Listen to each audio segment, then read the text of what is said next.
بسم الله الرحمن الرحيم الحمد لله رب العالمين والصلاة والسلام على أشرف المرسلين. Assalamu alaikum wa rahmatullahi wa barakatuh. Bonjour à toutes et à tous et que la paix soit sur vous.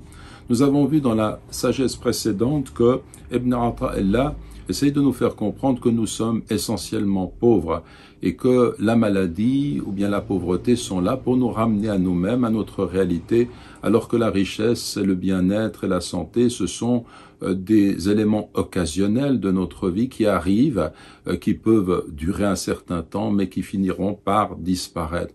Et l'essentiel, c'est d'avoir conscience de notre réalité dépendante par rapport à notre Créateur, d'être ramené ainsi à Dieu.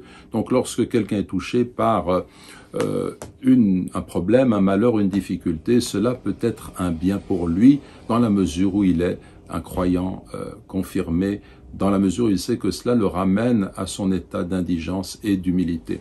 Et Ibn Ata'illah nous livre encore cette sagesse. خير أوقاتك وقت تشهد فيه وجود فاقتك وترد فيه إلى وجود ذلتك. Le meilleur de tes moments, c'est le moment où tu es témoin de ton état de pauvreté et où tu es ramené à ton état d'humilité. En réalité, l'adorateur est le plus proche de son Créateur lorsqu'il a conscience, en toute humilité, de cet état de pauvreté.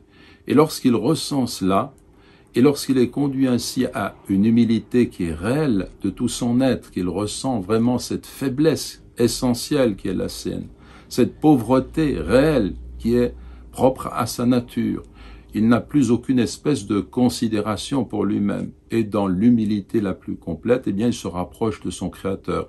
C'est à ce moment-là qu'il est le plus proche de son Créateur. Ce sont les meilleurs moments de l'existence parce qu'ils permettent à l'être humain de s'élever spirituellement à Dieu. Que Dieu nous oriente dans toutes les voies du bien. Wa jazakumullahu khayran. Wassalamu alaikum wa rahmatullahi wa barakatuh. بسم الله الرحمن الرحيم